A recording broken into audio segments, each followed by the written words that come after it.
दूसरी बात है आपके आचरण, आपके कर्म।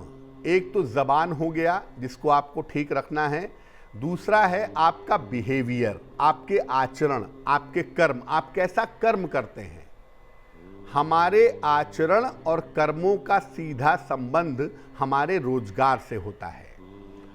अगर हमारा आचरण अच्छा नहीं होगा, अगर हमारे कर्म अच्छे नहीं होंगे, तो हमारा रोजगार कभी भी स्टेबल नहीं हो सकता।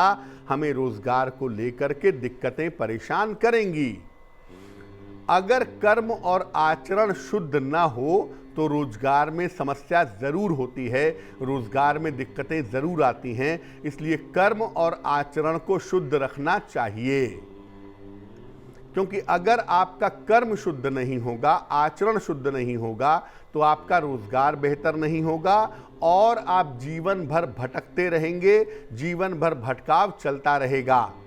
साथ ही कभी भी आप स्थिर नहीं हो पाएंगे। आप इस बात पे गौर करिए कि जैसे जैसे आपके कर्म बेहतर होंगे, जैसे जैसे आपके आचरण बेहतर होंगे, वैसे वैसे रोजगार की समस्या दूर हो जाएगी। अब अगर आप अपने कर्म को बेहतर करना चाहते हैं, अपने आचरण को बेहतर करना चाहते हैं, तो सुबह और शाम दोनों समय ध्यान करिए। अगर ध्यान करना नहीं जानते तो सुबह और शाम भगवान शिव की उपासना करिए। इससे आपको लाभ होगा, आपके कर्म शुद्ध होंगे। बहुत बार जाने अनजाने भी हमसे गलतियां हो जाती हैं, कर्म हमारे खराब हो जाते हैं। तो उसके लिए भी सुबह शाम भगवान शिव का ध्यान करें या भगवान शिव की उपासना करें। इससे आपका आचरण दुरुस्त होगा और आपके कर्म बेहतर होंगे। तीसरी जो व्यवहार की समस्या है वो है जिम्मेदारियों की अवहेलना। आपकी जिम्मेदारी है परिवार के प्रति, अपने समाज के प्रति, अपने करियर के प्रति, और आप कोई भी जिम्मेदारी नहीं निभाते हैं तो इसका परिणाम क्या होता है? जिम्मेदारियों से हमारे जीवन की बाधाओं का संबंध होता है। कौन सी जिम्मेदारी हमारे ऊपर है, इससे हमारे जीवन की बाधा डिसाइड होती है। जो लोग अपनी जिम्मेदारियां ठीक से नहीं उठाते, उन्हें जीवन में बड़े संकटों का, जैसे मुकदमे का और कर्ज का सामना करना पड़ता है।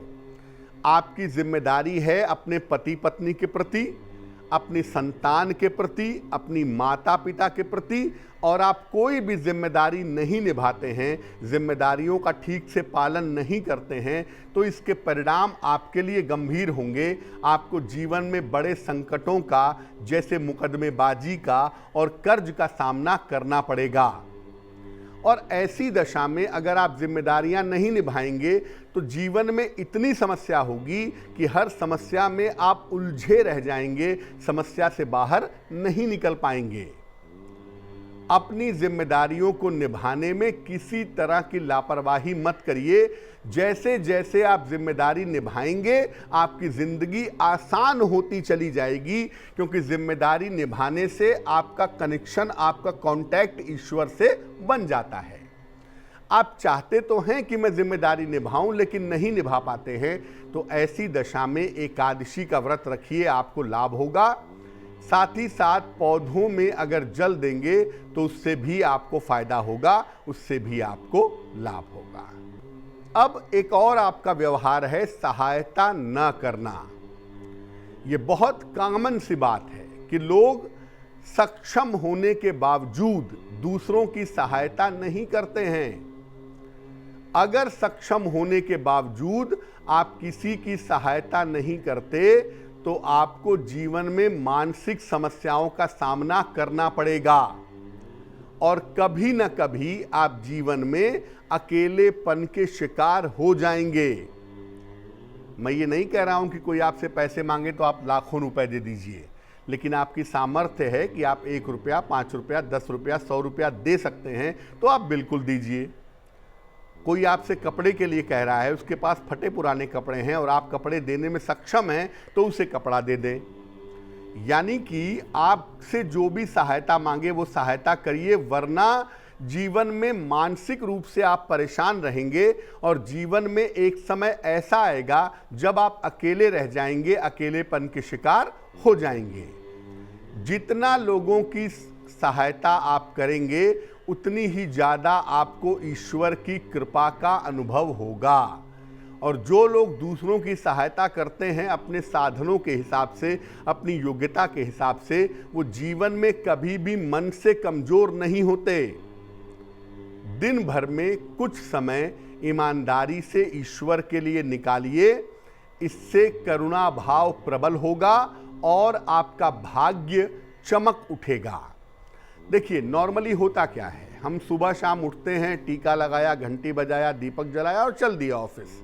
शाम को तो खैर भूल ही जाइए, लेकिन आप इत्मीनान से 5 मिनट तो ईश्वर के लिए निकालिए। 24 घंटे में आप अपने ईश्वर के लिए 24 मिनट नहीं निकाल पाते हैं और कहते हैं कि भाग्य मेरा साथ नहीं देता, मेरे साथ सब बुरा होता है।